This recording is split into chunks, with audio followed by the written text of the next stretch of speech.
get? Come on. Render the weapon safe and start recovery operations. All right. I mean, come on. It's Thursday afternoon, and you're going to watch some cool dude play all this cool stuff up here. Pretty good, huh?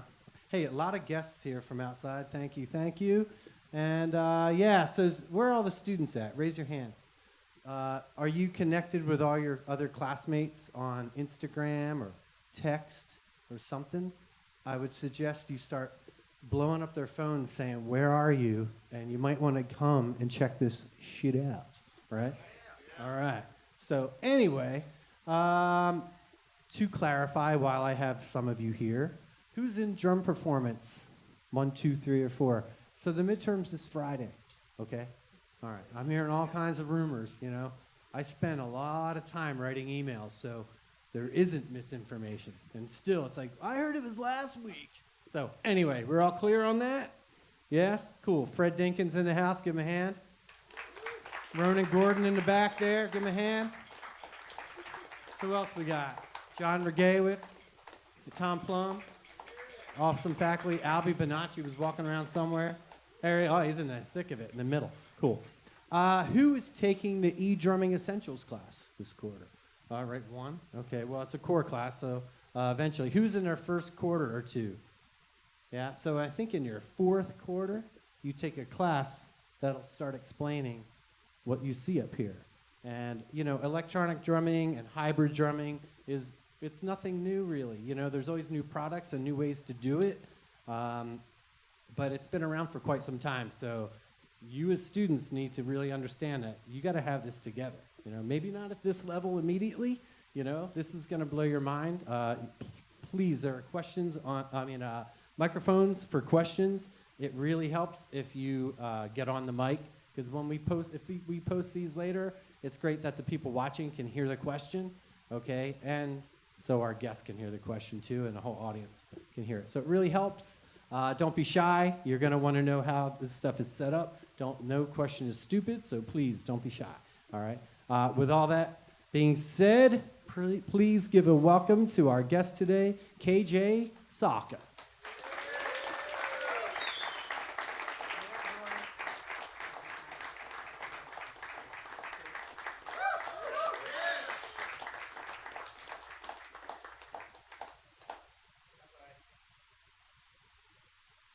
What's up? Hey, could you guys get a little closer in the middle? Just kind of crowd in. It's be nice for the camera. Don't be shy. There's all kinds of prizes that I'm going to give away for mainly people that are right there. Yeah, so squinch on in. I think it might sound the best too, right there.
Thank you.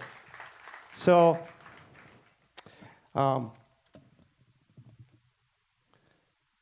be obsessed.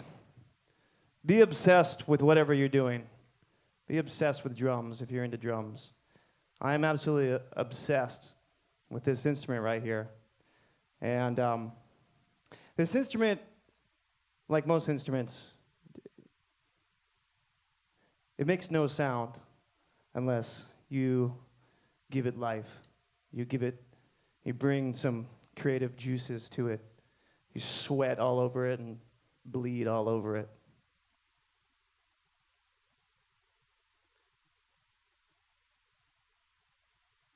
This stuff was, a lot of this stuff was called drum and bass and jungle beats, and it's higher tempos, and it absolutely changed my life when I got into it when I was about 18 or so. And then I started becoming absolutely obsessed with it, and I started adding all these different things. I have these specs for just a snare mute.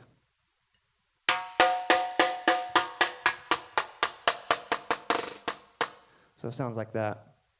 I have this little thing from Meinl. This is a little Johnny Rab tool called the Dremel.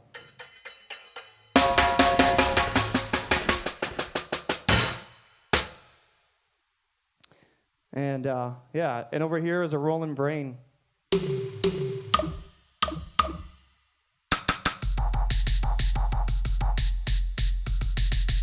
The sample's switching back and forth. There's about 5 different samples that it's switching, doing a round robin, it's called.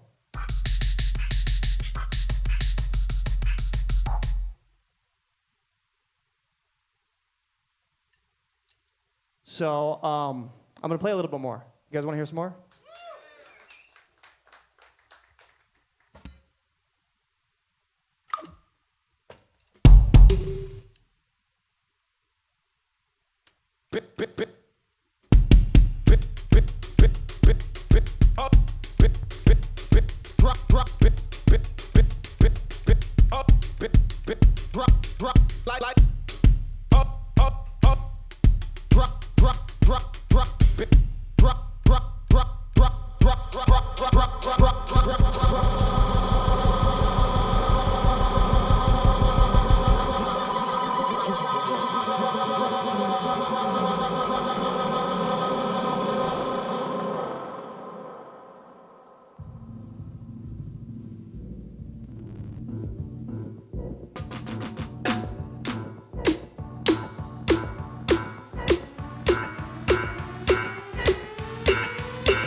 Thank you so much. That's if you could switch it to the Ableton screen real quick. This is what I'm doing here. And this is a set that I made with a producer named Mr. Bill. And we did a bunch of touring and stuff. And we made this big set. It took a couple months to build, and then we made a fun track and did a tour off of it. And so basically, if you can see that switching.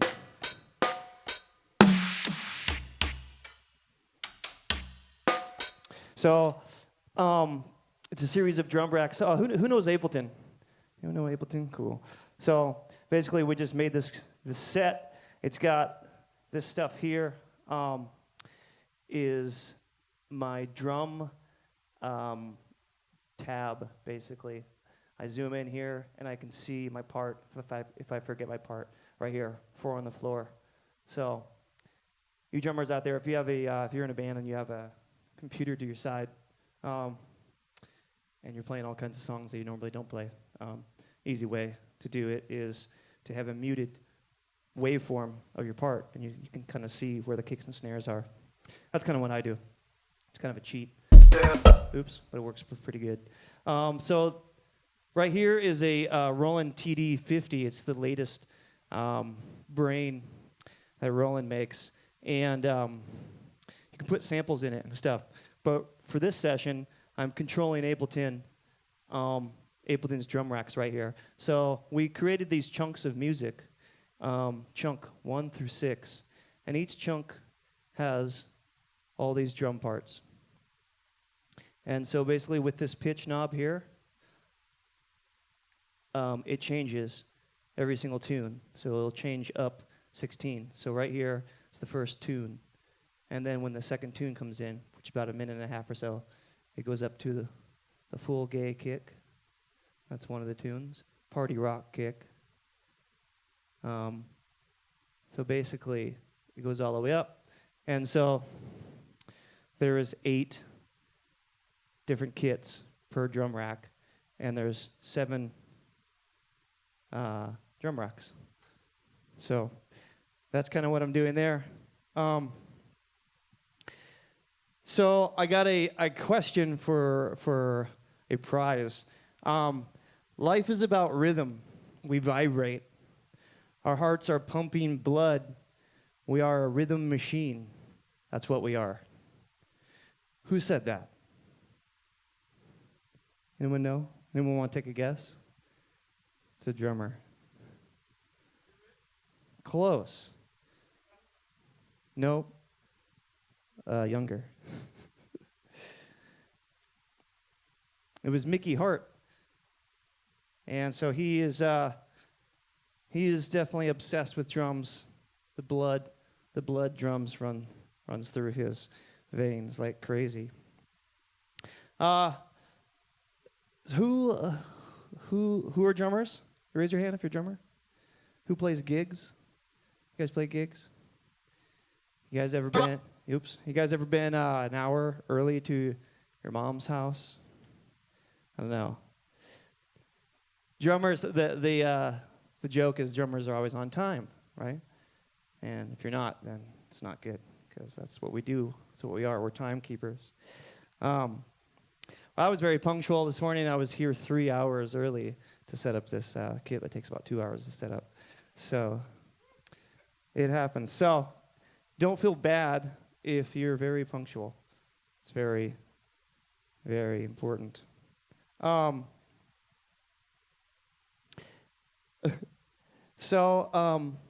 do solo gigs like this, and I fly around the country with basically just this stuff that I pack into a carry-on case because I don't like to check bags. And I carry some of that stuff too. And then I adapt to a drum kit. I have all these triggers here and tiny little microphones. And then they'll backline the kit and they'll backline the cymbals. And then I can play this entire thing anywhere around the country or around the world. It's pretty fun. I'm also in a band called Destroyed. So you guys know Destroyed? So it's fully electronic. And I'll show you guys the Destroyed session on the Ableton project here in a bit. But it's fully electronic, and there's just 2 crash cymbals on top. And I also play in a band called Pendulum. Anyone know Pendulum? And that is very similar to this kit. It's a hybrid kit. And the computers are way off to the side, though. And everything is lots of program changes in that. Everything is just laid out. We take months and months to program the whole set. And everything is dual redundancy. So I have 2 of these Roland TD-50s on stage. We have 2 laptops. We have 2 controllers. We have two of everything. There's 2 triggers on each drum because we have played in front of like thousands of people, and my bass drum trigger will go out, and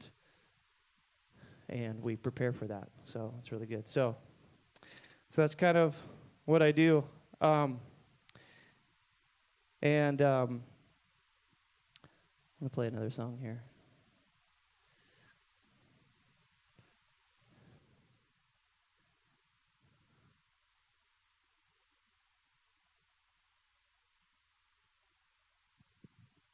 This is another collaboration with Mr. Bill. This is about 10 tunes in one chunk. That's about 5 minutes long.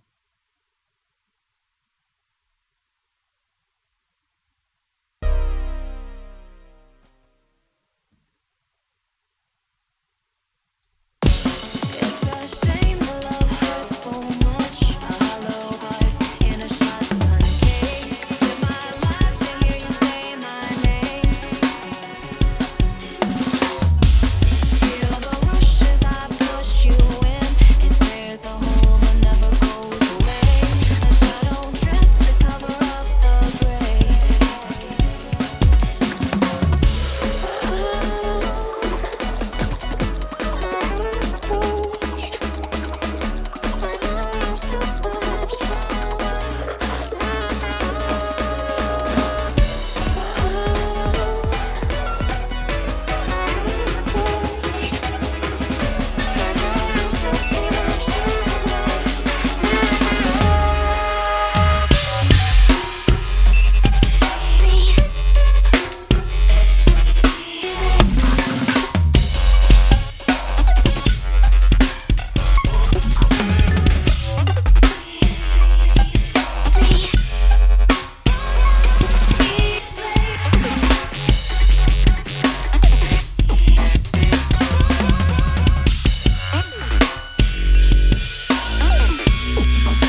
frequency go.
Cool. So that's really fun to play, and it's also really challenging because triggers and technology is not as simplistic as this drum right here. My hand, my arm, my body just hits the drum, and then it causes an immediate sound. There's something called latency that I got to deal with on a regular basis. And it's mostly going into the computer.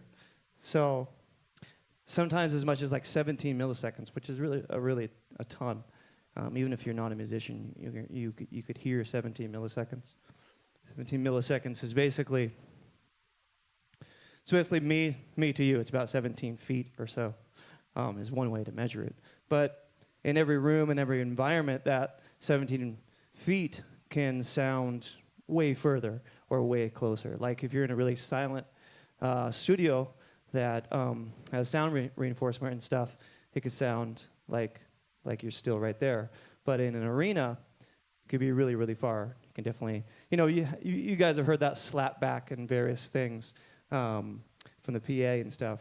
Well, this is it's a real challenge, and it can be a real problem with hybrid drumming because you have this instantaneous sound, and then with the trigger, it's late.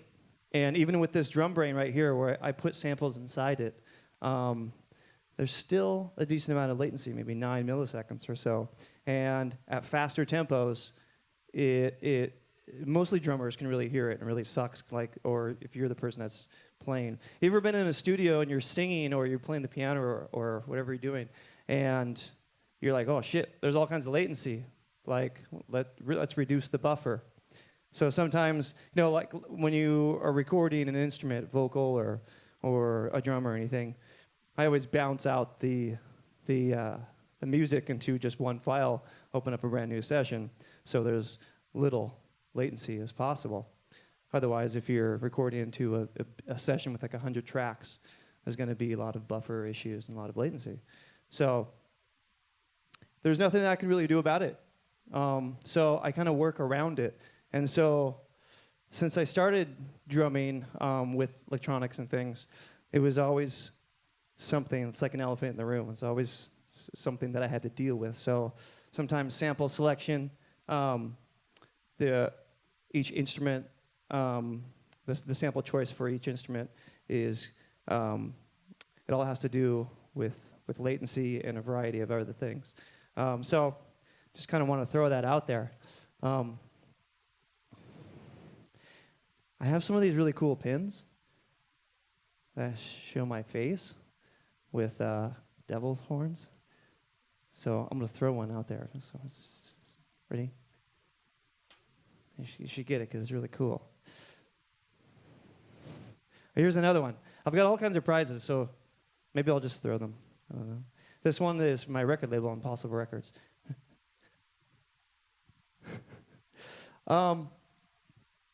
Cool. I do a lot of Ableton clinics, and so a drum clinic, I've done several, but this is pretty cool being here at Musicians Institute. It's a pretty amazing school you guys have here. You guys should feel really privileged to be here at this school.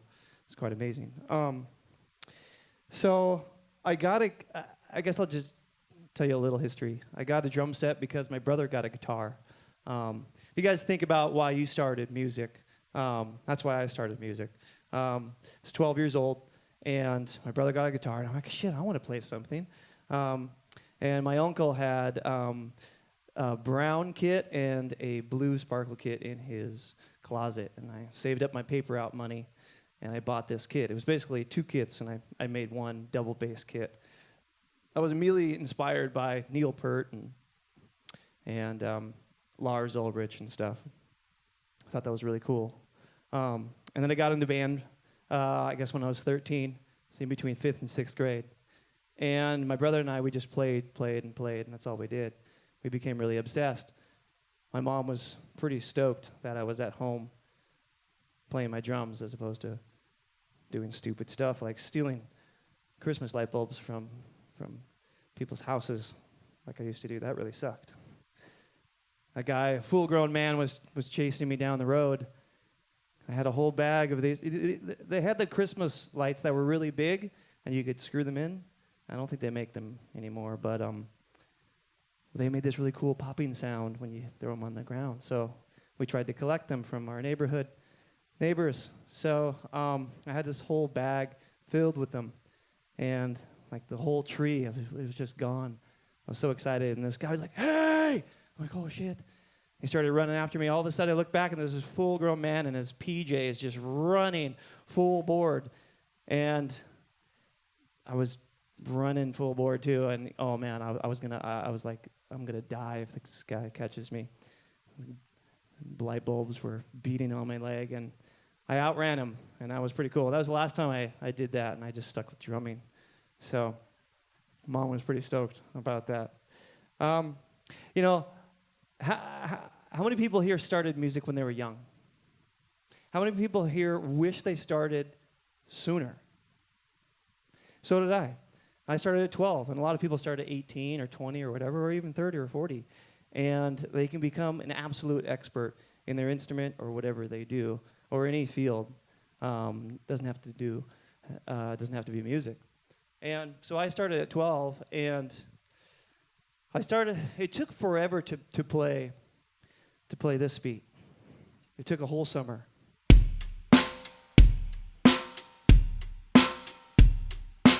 The basic of basics that most drummers could teach a non-drummer in like 5 minutes how to play. It took me a whole summer.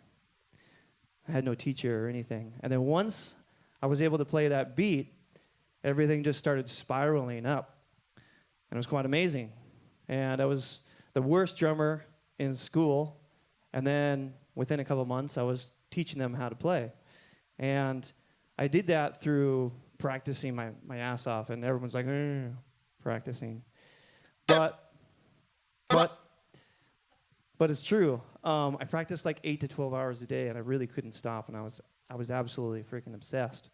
And I'm so thankful today that I did that then, because I definitely probably wouldn't even be drumming as a profession at all if I didn't put in that work.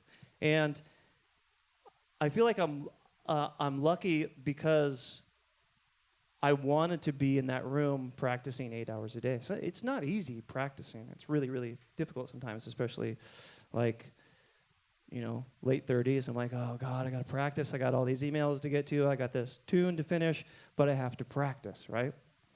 And so there's a lot more complexity with life when you're a grown-ass man as opposed to a child. So I practiced and practiced and practiced. And still to this day, I try as hard as I can to be as good as I was at 25 years old. And in my memories, I was playing the most insane things that I try to play today, which is interesting. But it keeps me going, and it keeps me in the shed practicing. So when I was a kid, what helped me also practice a lot was martial arts. And I was really, really into this Korean martial art called Hapkido. And I was obsessed with that also. And it was very defensive. It was very kind of chi and stuff. And there was lots of flying, fun, acrobatic things. And it helped me just stay. And like the whole snake motion with martial arts is kind of the exact same with drums. So every belt test, my Hapkido class, I would talk a little bit in Korean, which totally sucked. And then I would say something that was inspiring and stuff, and it kept me in the class and why I should be so fortunate to get this next belt. And I said drumming keeps me inspired and keeps me motivated to do martial arts. And martial arts kept me motivated and inspired to drum. So that was pretty exciting.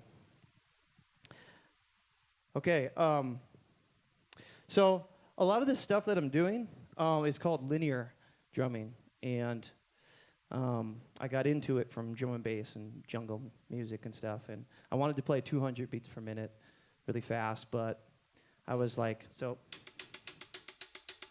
that's about 200.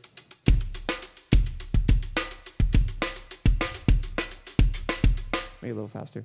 So I was like, I don't want to constantly play these eighth notes on the hi-hat. I don't like the way it sounds, and my right hand it's stuck here. There's no place for it to go.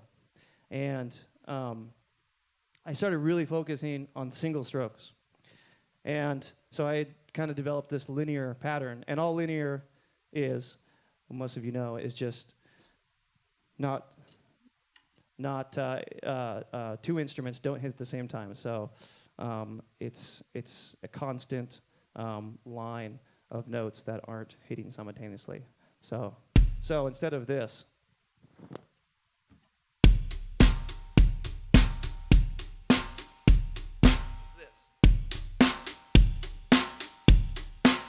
another example is.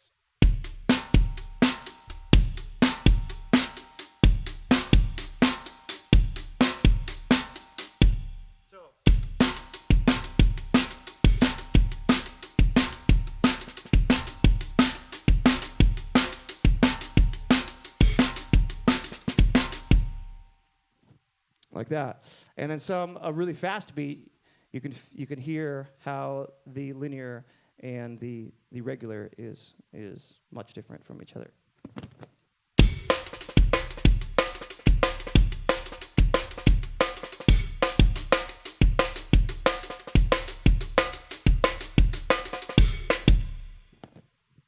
So that's the difference.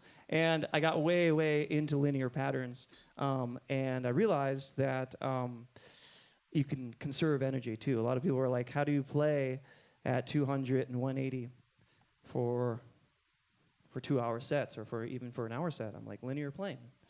And who here does linear drumming? Anyone? Cool. It's a basic thing that we learn, and various patterns, various triplet patterns are linear based. but I really, really, really got into it. So I'll play a few linear here licks here for you.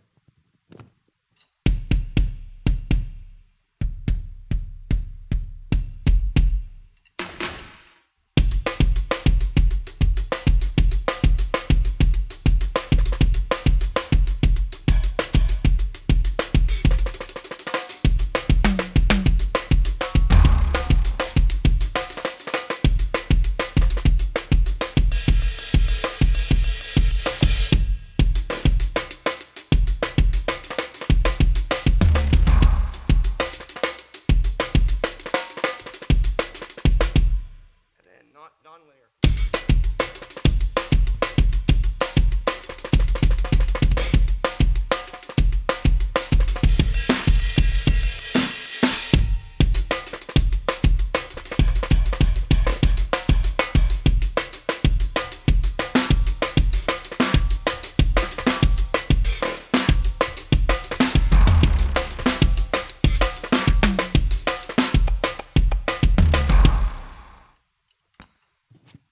So that's linear versus nonlinear. So that's fun stuff. And I encourage you guys to try to play linear stuff. I'm going to show you one other thing here. I got really into playing these linear patterns on the toms, and they kind of turned into various stylistic fills and things like that. And it's kind of based off some triplet stuff. One of the triplet things that I do is alternating stickings.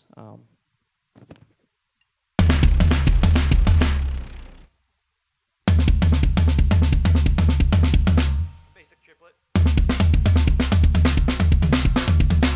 And alternating.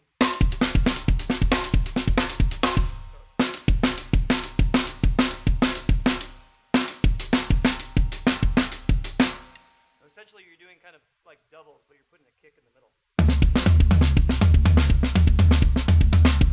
So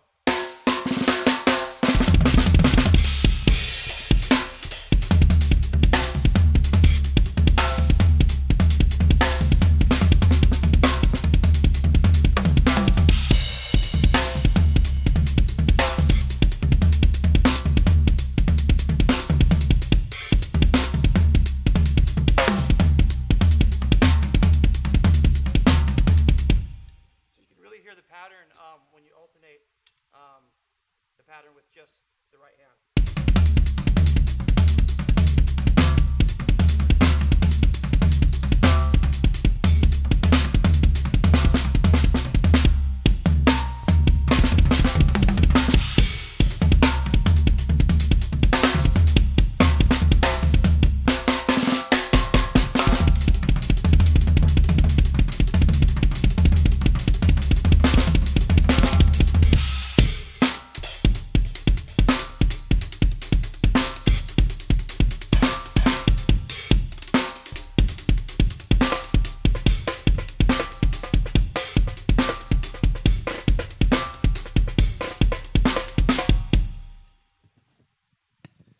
So that's linear stuff.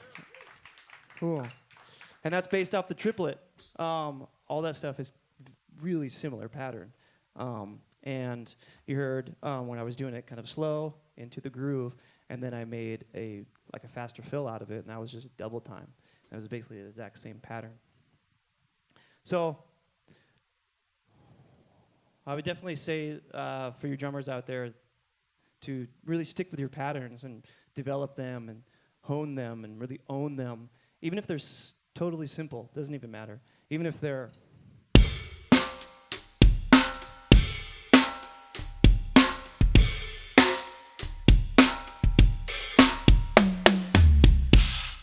even if it's that, like, you're going to get a job doing that, 100%. And you're going to be playing in front of thousands of people doing that beat.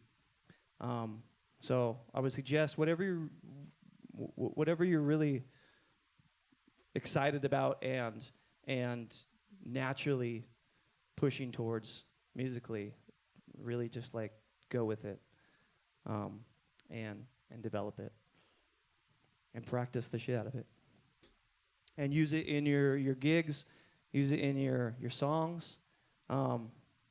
and you'll develop a style of your own. Is there any questions out there? Yes.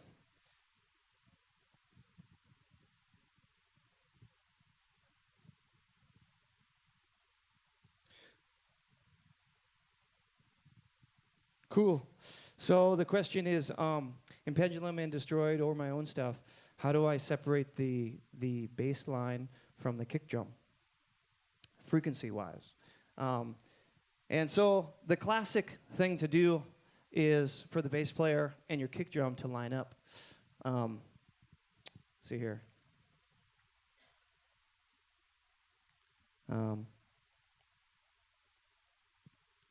So if I'm playing this,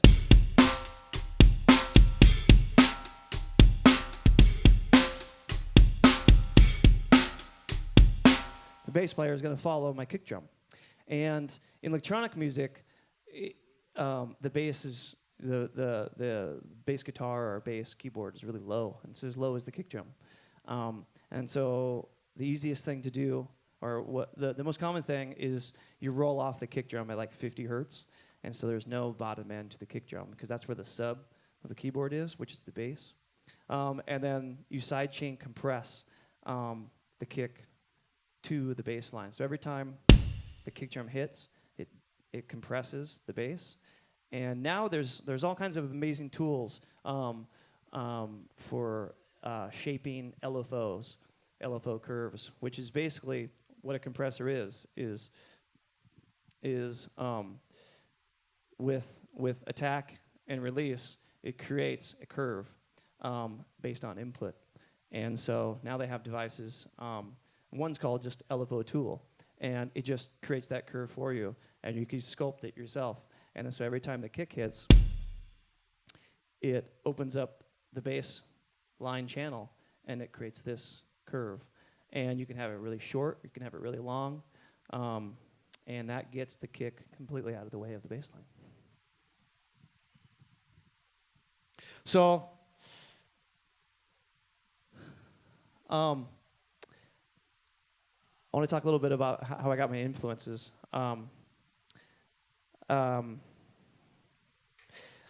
When I was 12 years old, I was really into Metallica, Iron Maiden, Rush, Primus, Dave Matthews Bands. Those are my idols. Neil Peart, Dennis Chambers, Buddy Rich, Tim Herb Alexander from Primus. He's a mate of mine, and huge influence.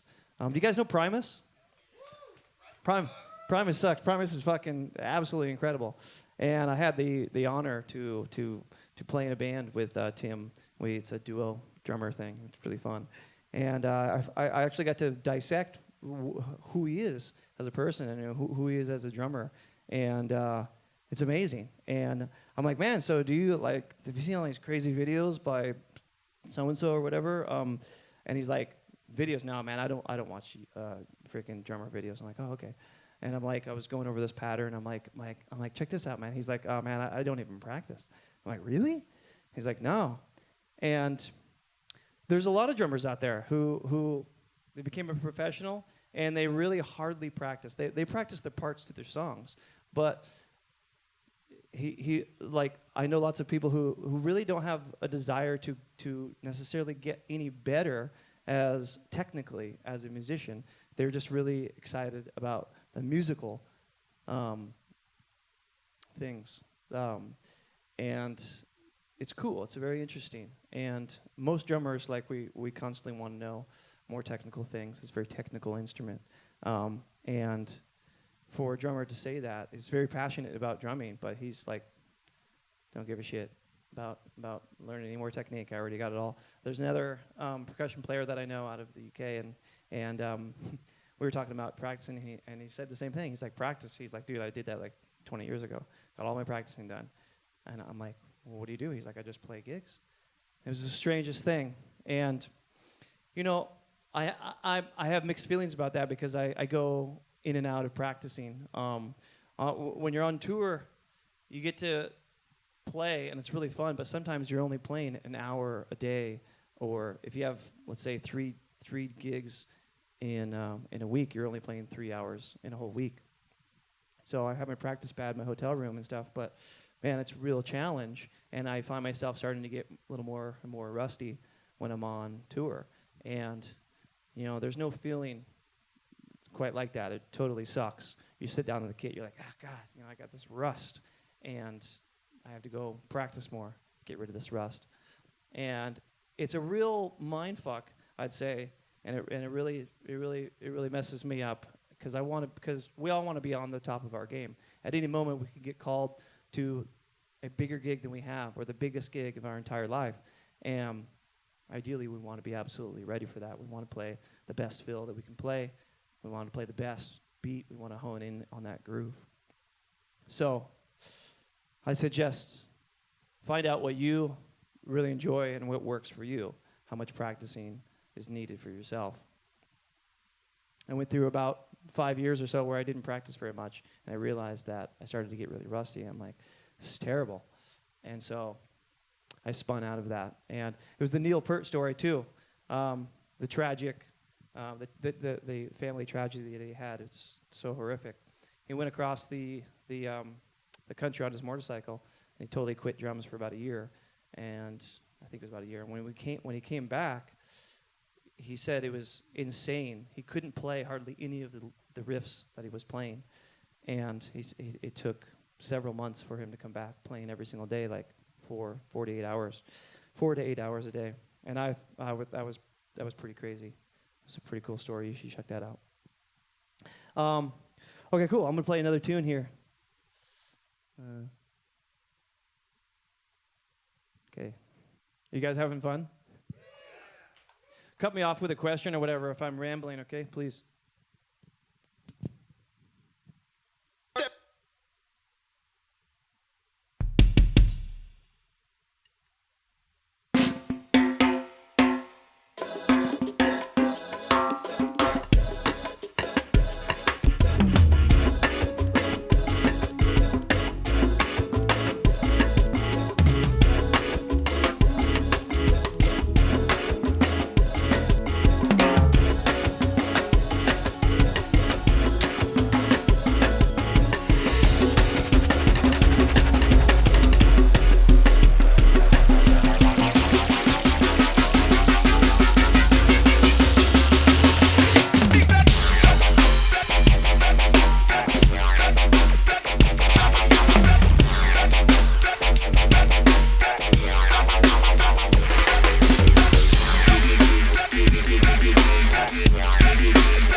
diagram. Overlap the insecurities, back up like traffic jams. Taking it in, slamming it down just like a shot that burns. And it's hard to choke down these bitter pills when it's not your turn. But no matter how much it rains down, get cloudy. You step in love to all of you so loudly. I see a spark of hope, the lighthouse in the mist. As I unsubscribe to the vibe of the solipsis. And I'm feeling so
Thank you. That's fun. See you, man. So I want to talk about one thing too. Is that we're all pretty much in the same boat, and it's not any easier for any one of us than the other guy, the other girl. When I was playing there, my stick, proper technique is maybe, who's to really say, right? But for me, I really like to have like 1.5 inches or so right there. This fulcrum right here, I like that my thumb and my finger to be really open as opposed to tight like that. Feels good. Feels good for me. I like to have my fingers, all my fingers on there. Even when I roll, I try really hard when I press roll not to go like that. I'll show you.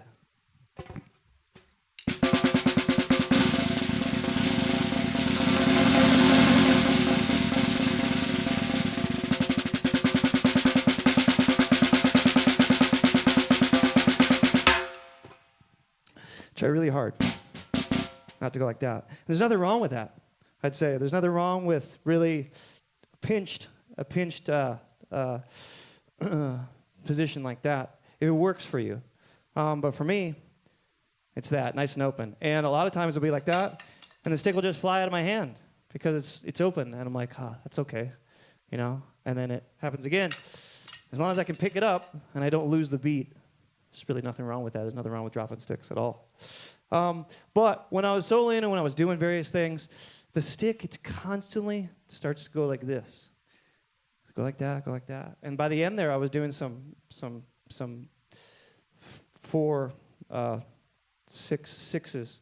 And it was like that. I was right there, right there, right there. And I played like that for a really long time. Played like that. And I realized that I needed a freaking longer stick. And so I was playing 7As. I was playing Dennis Chambers style. Dennis Chambers was a huge influence on me when I was growing up. And he played with these twigs. He's a big dude. And 7A is really, really small. Really, it's a real thin stick for a big guy. But I'm like, big guy, you know, I'm a small guy. You know, 7A versus 2B, it really doesn't matter. There's the smallest guys that play with 2Bs, huge. Metal, rock, jazz.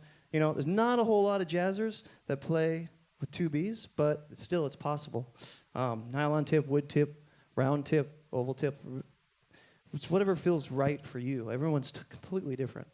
But anyways, it was sliding up and up and up, and it wasn't really an issue until people were like, hey, your technique is just, I don't know, like, you're barely holding onto the stick. And I'm like, I am. I'm barely holding onto the stick. And it took people to tell me that for me to really realize, shit, like, my technique it could be better. So I saw Travis Barker, and I was really inspired by Travis Barker later in life now. He wasn't a massive influence at me growing up, but he's amazing at his technique. You know, him, I don't know if you guys saw the documentary. You guys see the documentary of him? I think it's on, I don't know what it's on. But I read his book, and his book's absolutely incredible. He almost died.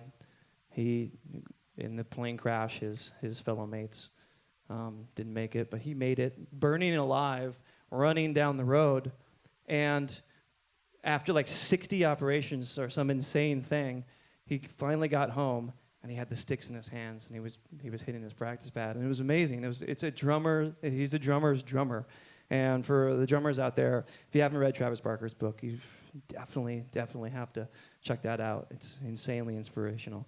But anyways, he got me. He was the last straw. I was like, that's it. I'm choking up more, and it feels good. It feels good to do that. But just want to let you know that if you cramp up, if it starts sliding out, if you drop sticks, man, that's just the way it is. We're holding a freaking stick in our hand, and we're beating things at a high velocity. There's no way around it. Even as much practice as you can do, it's still going to fall out. Okay, so I got a quick question, too. Yes. I'm over here. Hey, bud. Would you explain real quick your signal path to speakers and signal path to headphones, if it's different? And do you use a click at all? And why do you put all your samples into the drum brain when you already have a laptop on stage? Cool. These are great questions. I'll try to get to each one. So, signal flow. So, there's a separate mix in my headphones versus what you guys are hearing. And I'm using this really cool thing here. This is a Mackie 1608. And it's just a basic digital mixer on an iPad. And it's really compact, and that's what I wanted to try to find. It's 16 channels. Something that I could fly with, that I could just put in my checked bags, or carry-on bags, I should say. So this is really cool. So there's the front house mix right here. And then I click this. In red is my mix. And now I have a click track right here. There's the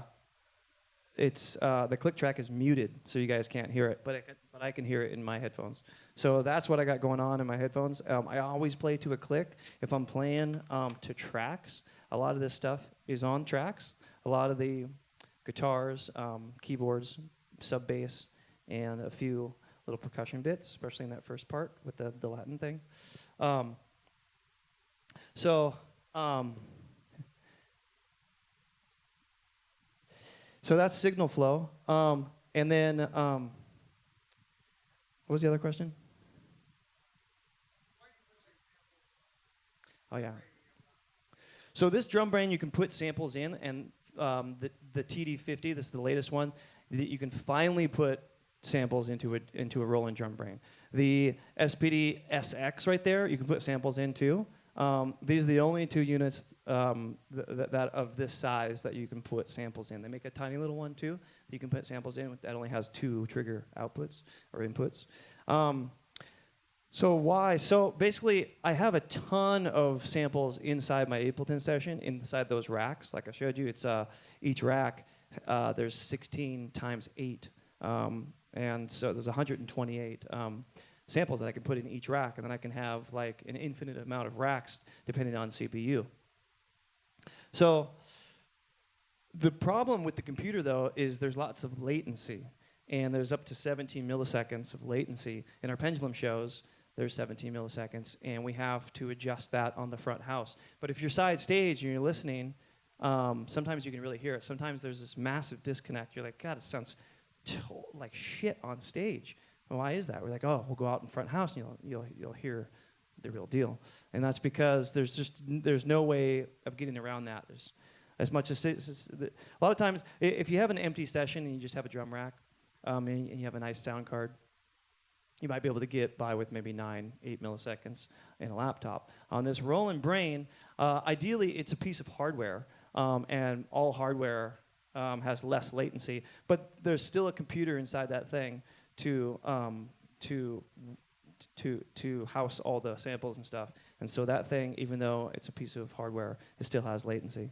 So there's various snares and kicks that I have on there, and there's various snares and kicks that I have on here. And there's no real rhyme or reason for really why I do it. I'm just starting to dabble into this TD50. So with Pendulum, we had everything in drum racks in Ableton, and it was terrible latency, but we dealt with it. And then the TD50 came out, and we loaded all the snares, kicks, and hi-hats and everything into the TD50. So now I'm using a side-by-side TD50 in my Pendulum rig, and that's a lot more sturdy. These things usually don't crash. They don't glitch. They don't hiccup or anything. With a computer, you can have all sorts of issues, like with hiccuping, with crashing. If it gets too hot, it could freeze, and then all your sounds go down. And at a festival in front of 20,000 people, it's really, really bad. So hardware is good, but you're on a tiny little LCD screen, and there's not much you can do. It's really, really challenging to try to shorten the sample, to change the pitch of the snare. You can do all those things, but it takes a while. On the computer, it's much, much faster. Any more questions?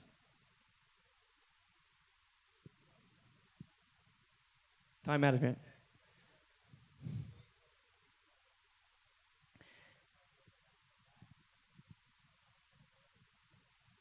Yeah. So he asked about time management. How do I organize my life to be able to do all these things? And thanks for that question. It was actually inside my notes to talk about, because it really is a big issue, and it's really complex. Like I was saying, some months, some years, I can't get a whole lot of practice in. And the pad is only so inspirational to a metronome. You know, it's like if you do that an hour a day, that's great, but how sustainable is that if you're not on a kit? So I still feel rusty today. Like I was saying, one of my ultimate drumming goals is to get back to where I was at 25. That was for me, that was the peak moment. I close my eyes and I can visualize these insane things that I was doing that were very, very, very, very tight. And it's my proud moment, I guess, you know. And so, but anyways, I spend most of my time producing music, finishing my own tunes, finishing drum packs. I make shit tons of drum packs. I go into a studio, record the drums, record all the one-shots, make them into a gazillion different samples, put like 8 different compressors on the snare to make it like instead of ka, it's psh, like that. And I turn acoustic drums into electronic drums, basically. Yeah, and then like for this clinic, I spent about a week preparing for it. It would have been great to prepare longer, actually. When Pendulum goes on the road, we have some gigs coming up, so I'll prepare several 8-hour sessions, probably maybe, 16 different 8-hour sessions to really try to prepare myself for that, to be as tight as possible. Because you don't want to, it's a cruel world out there, guys, and and your best friend that you're in a band with, one day, if you mess up one fill, or the groove is not perfect, or something is not right about playing, and somebody says something to him, I don't know, that song wasn't that good, I think it was the drummer. That shit hits hard, especially with people giving their heart and soul out to the world. This song that they made, they spent years creating, and then their best friend, their drummer, messes up a part. It could end that relationship. It could end that membership in the band. And it really is a cruel world. So you need to be careful, and you need to be playing your ass off any chance you get. And the core of drumming, the core of music, always started with an audience member. Even the caveman beating on rocks, there was his wife or whoever, his brother or whatever, sitting right next to him, going, watching him beat the rocks together. So that there's a unity, there's a pairing. And even if you're in your basement shedding like crazy, in your mind you're like, maybe the neighbor's watching, I'll make sure I play tight, or the neighbor's listening, I'll play tight, or my roommate is upstairs, or I don't care, I'm trying to work out these paradiddles, I know it sucks, I don't care. Or you're visualizing that gig that you're doing, or that performance, or that the rehearsal, or whatever. You always have something in your mind, a goal in your mind when you're practicing, when you're rehearsing, when you're doing anything. And that shit's real, so don't deny that. Don't deny those thoughts. But time management is something that we all have to deal with, especially as musicians, because most of the stuff that we're doing, we're not getting paid to do. Like, when I sit down and actually play the drums, no one's getting paid to play their instrument. You get paid when you send off that amazing email. You get paid when you connect with that person at the bar or whatever who is going to help you get into that next band or get that next gig or the booking agent or whatever. Every single word that comes out of your mouth, every single thought that you have can connect those dots in a good or bad way. So just remember to stay positive, I guess. But seriously, yeah. So time management, get your shit together, get your thoughts together, and really understand that, yes, you got to make money, you got to live, you got to be an adult, and you have your instrument to be super amazing on at all times. Thanks for the question. See here. You get a prize. Does anyone have any more questions? I have prizes.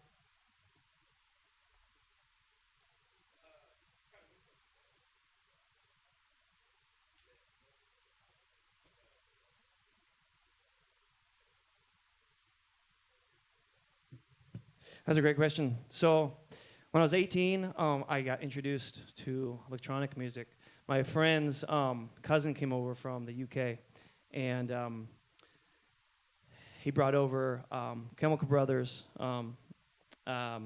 Logical Progression, a bunch of UK drum and bass stuff way back in the day, and it blew my mind. I was really into like Rush, Primus, and Dave Matthews Band and stuff at the time. So Carter Beauford, Neil Peart, there was some speed there, and there was some complexity and some ambidextrous stuff going on that was really, really intriguing to me. And I had two kits and I set one of them up left-handed. And so I was really working on my left hand and my being ambidextrous on the kit at the time, and then I heard drum and bass, and it blew my freaking mind completely. And it was so simplistic, yet so perfect. And the beats were so perfect because they were programmed, and all I wanted to do was play drum and bass and play jungle. And I stopped listening to rock music. I stopped listening to everything that had a guitar or a bass guitar in it, and I just was obsessed with electronic music for a really long time. And then my best bandmate, who played the guitar, I was obsessed with him trying to make his guitar sound like a keyboard. And I remember we were setting up, just plugging in our gear and setting up the drums at this gig with like 10 people there. And he just hit a chord to like tune his guitar. I'm like, DJ, no. He's like, what? I'm like, dude, make your guitar sound like something else. He's like, dude, I'm tuning my guitar. And I was just freaking obsessed. I wanted it to sound like a keyboard so bad. But I knew his main instrument and focus was the guitar. And so I wanted him to play his guitar. I didn't want him just to play the keyboard. And he got all these electro-harmonics pedals. He got Boss pedals, so many freaking pedals. And he had this huge pedal board. And it sounded so sick. It sounded like the most insane thing ever. I don't know. And that was a real creative thing for our band, for a guitar player to have this crazy sound. And that was pretty dope for me. Question? Which one was the question? Yeah. So guys, I have some heads. I have 2 hats for your head. And I have some sticks. What would you like? Would you like a head? Would you like a hat? I have an 8. I have a 12. So I have these onyx heads, which are pretty dope. This is from my personal stash because I don't play onyx anymore. These are brand new. There's a 16. There's a 14. Okay, cool.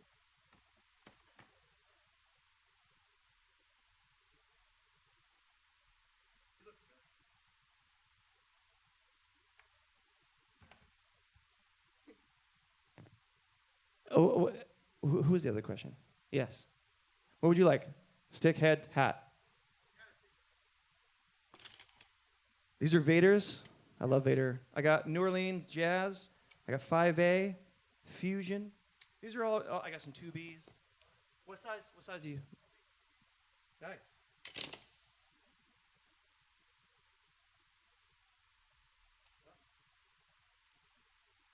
Who had the other question?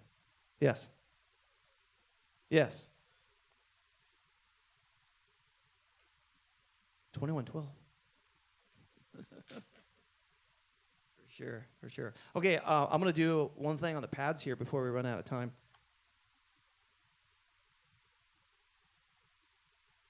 Oh, and these are hammer racks, little gongs. This one's called a meanie. Sounds like that. And this one sounds like this.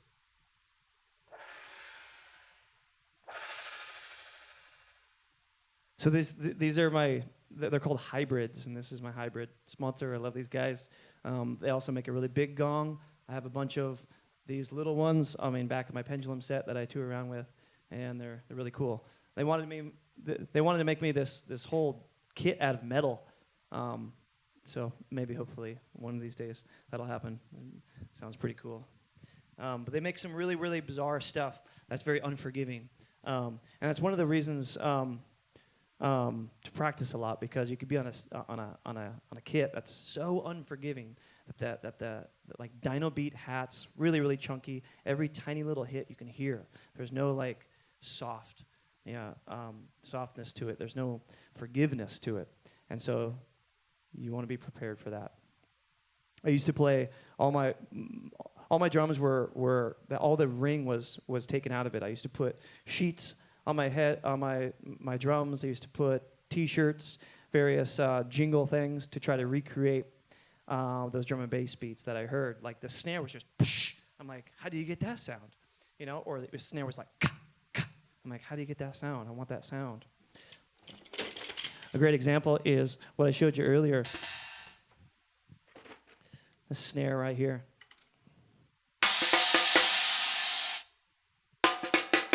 Sounds like that, like a normal snare.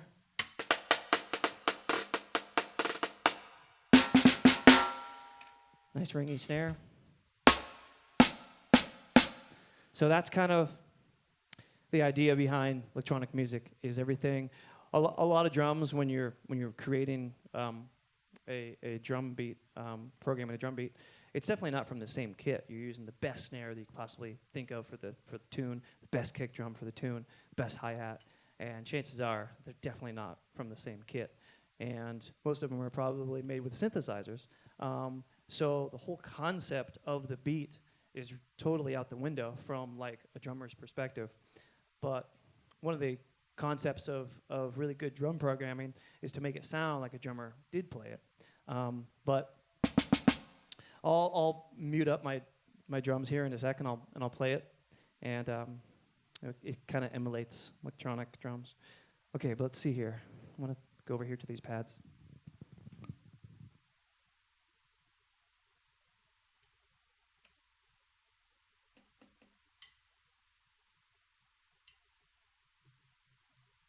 Any other questions?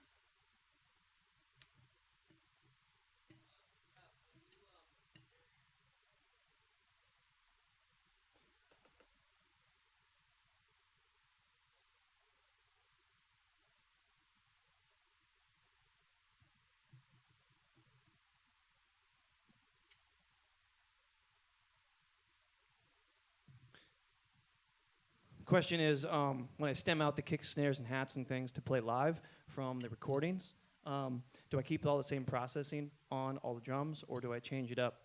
And the answer is I keep exactly the same sound, all the same compression sounds.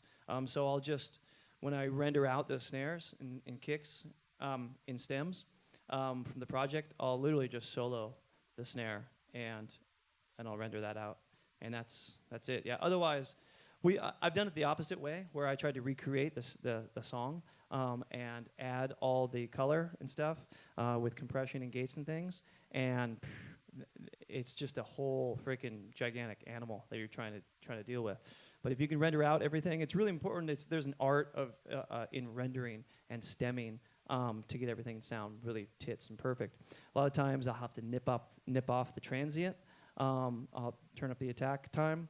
I'll have to work with various gates and things when I'm triggering sounds, because sometimes it sounds totally like dog shit. And I do have to say, with triggers on a kit, the best drummer in the entire world can sound like a 2-year-old on a kit if the triggers aren't properly programmed and sound good.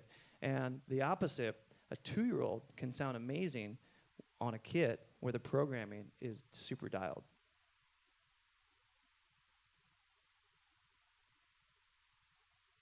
Okay.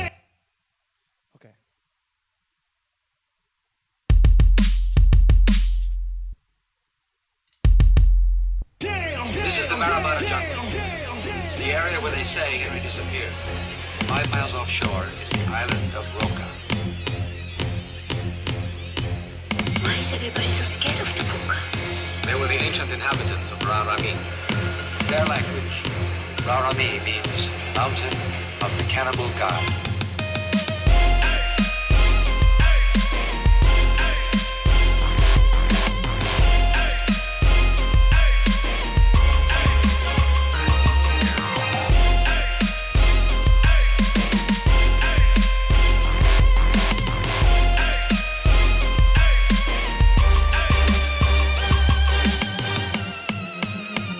Those cannibals forced her to partake in the rituals.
Okay.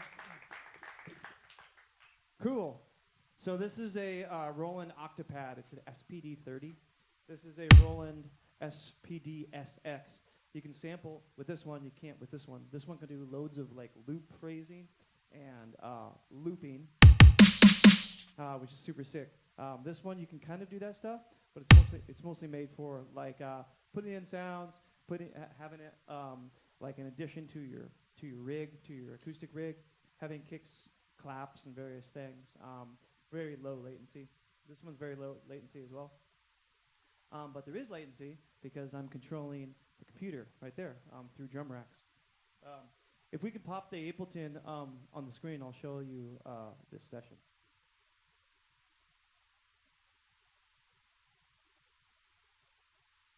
So, this is that tune. So this is that tune, and so there's a bass line, there's some keyboard parts, there's some vocals, sub on the drop. Some of the stuff is muted. Here's the drum reference track. This is muted. It's always in there in case something fails. Put it, just unmute it. And here's my drum programming right here. So this is the kick, snare, hats, toms, jungle. This is a jungle kit. See here, turn it on. This is a classic amen break stuff. So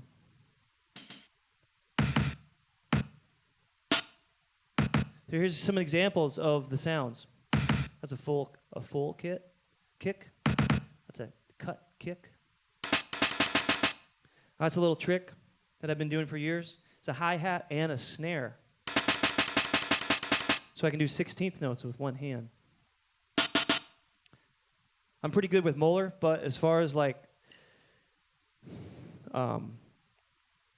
finger stuff, I'm not the drummer who can do 16th notes with one hand at 174 beats per minute. Eventually I could develop that, but not right now. So this is pretty complex stuff. It's fairly simplistic, but it's fairly complex because of the magnitude. There is 8 racks here inside an instrument rack. And each one of these is a rack right here. And some of these are empty, but this is designed for 8. It's called 8x8. 64 songs can be inside here. Each rack can have up to 8 16-pad kits. So right here, this rack right here, this is 16 cells that I can fill up. And then as I move up, 8 times 16. And that's just one rack. So there's 8 racks here. There's 64 racks there. For the snare, there's 64 as well. For the hi-hats, toms. And then here is one rack for some vocal stuff. So I'm going to play another tune where I'm going to utilize some of these vocal chops. Sounds like that. And I have a various note length and pitch. And so all this stuff in here, this is called a MIDI dummy clip. And inside here, there's program changes. They're right here. So there's not very many on there, but right here. So all these little red dots, program changes, right there. And it's pretty boring stuff, but when done right, you can play a tune, and every bar the kick drum can change, every bar the snare drum can change. For the chorus, for the bridge, you could have different drum set. You could pitch up your snares while you're playing. A lot of the sequences that I was playing, I had pitching snares and things, and I don't have to touch the computer. I set it all up. I program it all. Okay, so let's see here. I'll play this other tune. Any questions on that? Yes.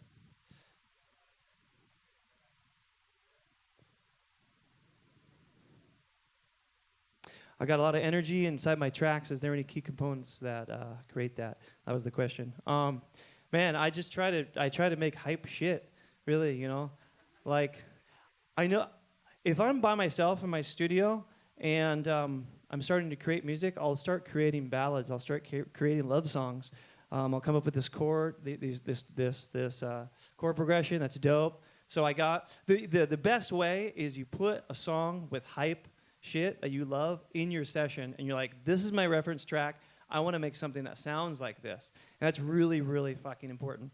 Reference. So whether you're playing a beat or you're making a beat, you're making a tune, you should have some sort of goal in mind. And if you want to make a hype tune, go to Beatport, go to iTunes or whatever, scour through your hard drive and find a hype tune that you love, and try to make it. Whether it's drum and bass, whether it's trap, whether it's down tempo, even a down tempo can be hype. So that's really crucial. And because I'll start to veer away from it really quickly, be like, oh man, that 808 sounds nice, and then instead of some like growly bass, I'm just gonna have a little bit of sub, and then all of a sudden I have this freaking hella chill track. I'm like, fuck, I tried to make drum and bass. What happened? Okay, I'm gonna play this other tune.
Thanks.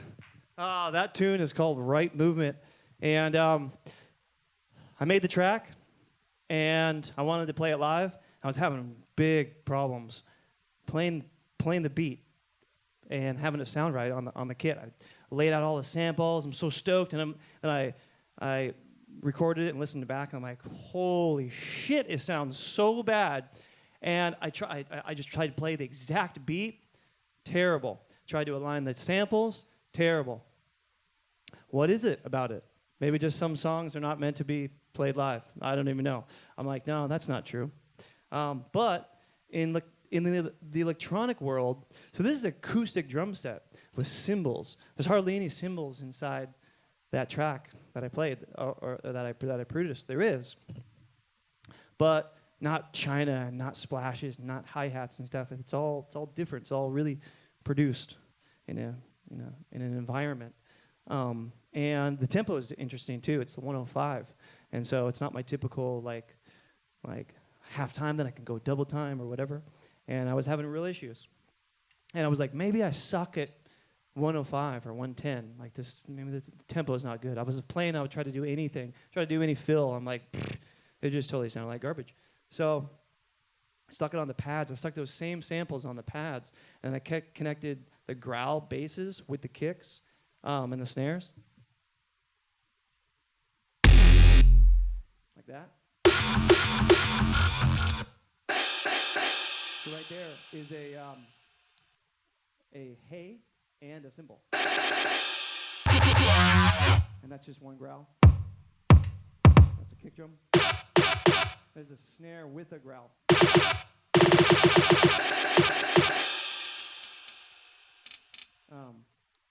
808 hat. Also, I have this pad set to not trigger at maybe 20, velocity of 20 or 30 or so. So I can't do very many rolls. Like I can't do a buzz roll. And it's because the PA is so loud that it'll trigger all these freaking pads and it'll sound terrible. And sometimes it's too sensitive. And when I'm up here like freaking dancing like a freaking hyena, sometimes it's really hard to hit this pad. It's really small. That's another one. So that's a hi-hat roll with a little bit longer growly bass. So.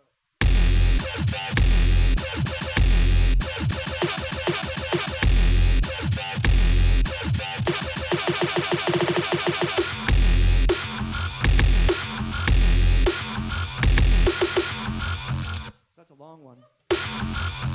If I'm not playing to a click, it's a little interesting because that is exactly 105. But I can kind of like play along with the rhythm.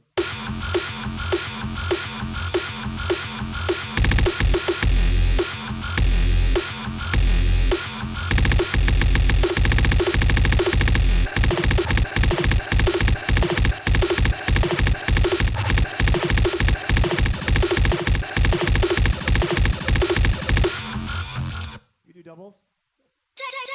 So this is that vocal rack.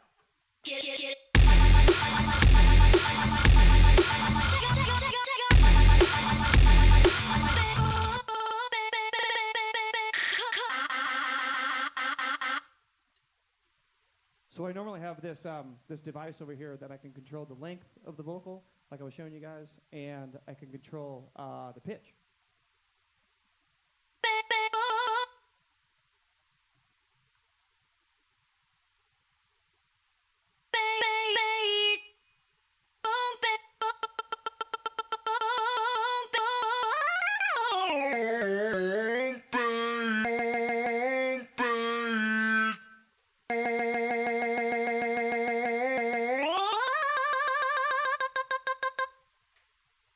Kind of a weird, cheesy vocal can be kind of cool when you cut it.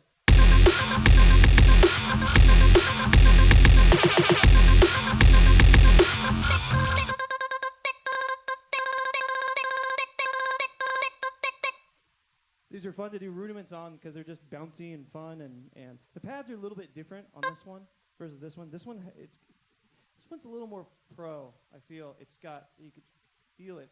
The pad is just, you could really sink into it. This one is a little thinner on the top. It's got like a thinner top layer. This one has like a thick thing. I prefer this one, but you can add samples into that one. And that one's really compact. So the reason why I have both of them is I was only using this one for a really long time. But this is a bitch to fly with because it's exactly the same length as the carry-on case. And so I had to find a carry-on case that was just bigger. And guess what happened? The flight attendant was like, is that bag going to fit? I'm like, of course it's going to fit. We need to put it in there. So I put it in there. Guess what happened? Didn't fit. But of course it's going to fit up in the upper luggage. But it doesn't fit their little freaking thing. They know that. So I called her a bad name and I almost got kicked off. So I never did that again. So that's that. I got one more tune here to play here on these pads. So these are called like battle sequences. Yeah. Yes. One more tune and then we're good. One more tune? Okay, great. I wish you could stay all day. But Cool. Thank you. I probably would.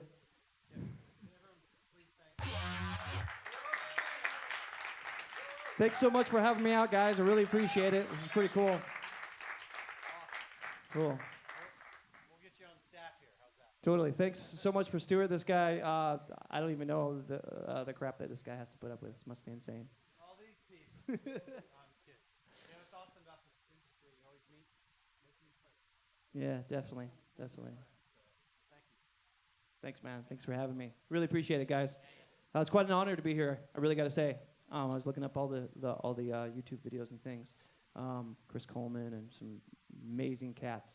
I don't know if they played this specific stage, but the MI was in the background, and I'm like, this is the shit. So I got one more performance here, and these are called battle sequences. I've done a lot of gigs with my friend Il Gates, and he uses the MPC. You guys know Il Gates? He uses an MPC. He calls him Bruce because he's yellow and black, like Bruce Lee's outfit. But anyways, we would battle each other. We'd go back and forth, and it was really fun. And the crowd were like, that's pretty cool, like ravers and stuff. But you could tell the musicians, they're like, oh, sick. You know, a few of them, though. It's funny. Thank you, Mike. This is Mike. Okay, so cool. I got one more. And then after, I'll give away all the rest of this awesome stuff, and we'll meet and we'll go over more questions. And I want everybody to come up and check out the kit because it's really cool.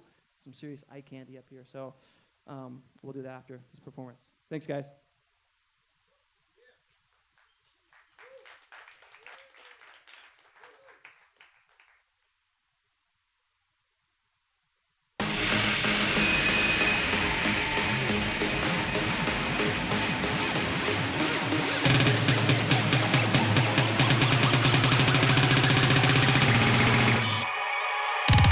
I'm about to do you in the crowd. I'm about to cause a heart attack. You better take me somewhere now. Tonight we're holding nothing back.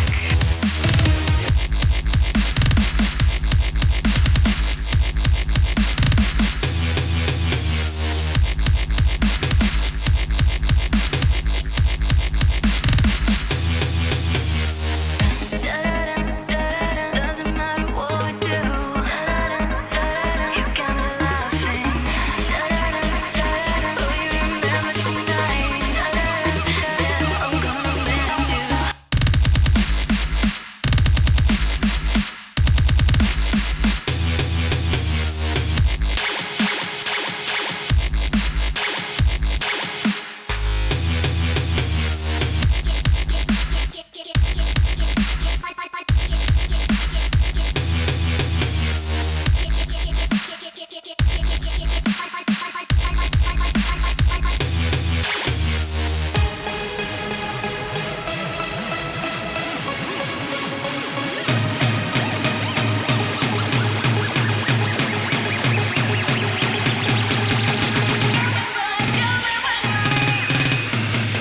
Come taste the whiskey on my lips. Bartender, pour another round.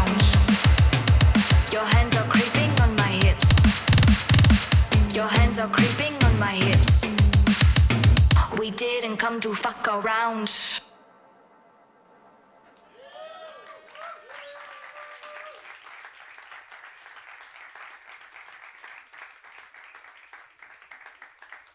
Thank you so much, Musicians Institute of Hollywood. It was an absolute pleasure.